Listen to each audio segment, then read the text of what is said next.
Welcome back. Bitcoin has been on fire. Take a look at Bitcoin this morning at 93,761. The cryptocurrency touching a new all-time high of about $94,000 yesterday.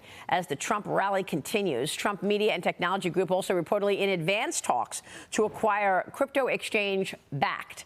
Bakkt says it does not comment on, quote, market rumors or speculation. The acquisition would mark Trump's latest move into the world of crypto after promising to explore crypto-friendly policies on the campaign trail. Joining me now is the CEO of Ripple, Brad Garlinghouse. Brad, great to see you. Very good to see you. Thanks so much for being here. Tell us how Ripple fits into this whole crypto framework that we're actually understanding better and better recently. So from the earliest days, Ripple has been focused on solving the problem around cross-border payments. It's slow, it's expensive, and we use a digital asset called XRP to help speed that up, make it very inexpensive and very reliable. But the challenge, as you know well, is the U.S. has had this very hostile. The Biden administration has been waging a war on crypto, and I think an unlawful war. Courts have agreed with us on that. And we're finally seeing that kind of unlocked in a Trump embraced crypto and crypto embraced Trump. And I think we're seeing that reflect in kind of how the markets have reacted since the election. So for Ripple, do you think that this also unlocks new revenue opportunities for you in the U.S.? Because I know the customer base largely outside the U.S. You're exactly right. You know, the United States SEC filed a lawsuit about what is XRP 4 years ago. And so it kind of froze the U.S. market opportunity for us. You know, if you're a U.S. bank or U.S. financial institution, you're like, let's just wait and see how this plays out. So sure. 95% of our customers are outside the United States. And finally, I think we're at a point where we can actually see growth and see the crypto industry thrive here in the United States. The largest economy in the world has really been leaning out of the crypto economy. And giving it up to China. There's no question. Look, it's growing in the UK, it's growing in Japan, it's growing in Switzerland.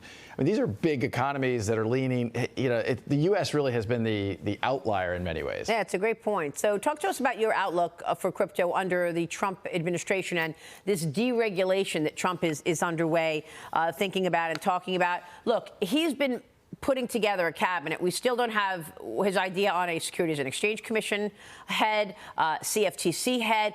All of these agencies want a piece of you, want a piece of the crypto industry. They all want to have some kind of a regulatory, role here. Do you think you get more clarity under the Trump administration on who's running things? Yes, we want them to have a role. And as you know well, one of the biggest problems the crypto industry has had isn't the idea there's too much regulation. It's just the regulation's not even clear. We're trying to apply laws from literally 1946, a famous Supreme Court case called the Howey test. We're trying to apply that to a digital asset industry that's been developed in the last 10, 15, 20 years. And so it just doesn't fit. And I think as we bring this new, really the Trump cabinet to bear, getting those clear rules, which we've been asking for under the Biden administration for years, I think we're finally going to get that clarity, which will help the U.S. lead again. And I think, Trump talks about making America great again. I think he's going to make crypto great again in the United States. No, he certainly talks about it a lot and wants more in terms of the U.S. role in that. Trump reportedly meeting privately with the CEO of Coinbase, Brian Armstrong, on Monday to discuss key appointments for the second Trump administration. So Fox Business's Edward Lawrence spoke to Coinbase chief policy officer about that meeting. Watch this. We're gratified by the degree that the Trump team has had an open door with us and given us an opportunity to talk about our vision about crypto and to see them ultimately adopt much of that. We're very excited to do our part to fulfill the president's vision of making the U.S. a crypto and digital asset leader of the world. There's a lot of work to be done. There was a lot of damage done over the last 4 years that all of us in the industry and working with our policymakers can kind of get going on to restore the U.S.'s position as a global leader. Well, I'll tell you, I think it would speak volumes if Trump put in a crypto expert in the SEC. That would be unbelievable. Or CFTC. Where does Coinbase fit into all of this? I mean, Coinbase has been a really important voice in this. I think, three key players came together during this election cycle. Coinbase, Ripple, and Andreessen Horowitz came together to really make sure that crypto was front foot on the agenda. And I think we will get someone at the SEC who is very familiar with crypto. There's a couple names still in the mix that I think are very strong candidates. And the nice thing is these are people who don't go in with we're going to attack this industry. And it really did turn out to be at a minimum unethical and a maximum unlawful. And again, federal courts are saying that, not just Brad Garlinghouse. Right. And Trump has talked about the stablecoin industry as well. You're about to launch a stablecoin. Is that right? We are indeed. Ripple announced not too long ago, we're announcing something called RLUSD or Ripple USD. The stablecoin market now is 170, about $180 billion. And the largest player is called Tether.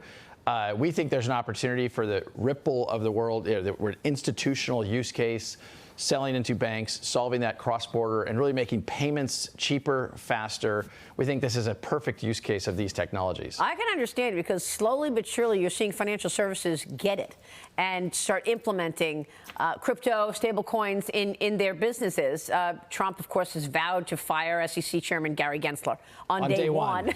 I said day one. And Gensler has recently signaled that he may soon resign after President-elect Trump's massive election win. Here's a look at some of the rumored contenders Trump is considering for the chairman of the SEC, Brad. And I want to get your take on what's the most important thing that person should do in the early days of this new role at the SEC, should one of these folks get them?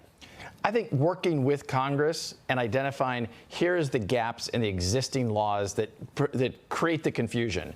I think, I don't know all those candidates personally, but there's a bunch of very strong candidates up there that I think aren't going to pretend that, hey, the rules are clear. Gary Gensler would testify in front of Congress and literally say the rules are clear, but in the next sentence, he wouldn't answer the question, is ETH a security?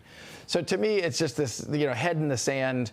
It's a new dawn for crypto in the United States, and I think we really can make this the heartbeat of the crypto and blockchain industry in the next 5 or 10 years. For so many people, they feel like the people who are writing these rules, writing the framework for crypto, actually don't understand it. I mean, do you think Gary Gensler actually understands the crypto business? One of the most frustrating things about Gary Gensler, he actually taught classes at MIT about crypto. And if you watch the videos of him teaching these classes, and then you listen to him after he became the chair of the SEC under Elizabeth Warren's kind of guidance. Oh, I see where you're going. It was a night and day difference. And so he is smart, he understands, but he's political. Extremely. And hypocritical. Yeah. Look, literally the federal courts were calling the SEC under his leadership, these are exact quotes, arbitrary and capricious, failing to follow a faithful allegiance to the law. Wow. They were even sanctioned in one case in Utah, that the SEC was sanctioned by a federal judge. This is not what we want from our government institutions, to work for the people and to actually protect investors. All right, we will leave it there. Brad, great to see you. Great to see you. Thanks so much. Great insights from you, Brad Garlinghouse, CEO of Ripple.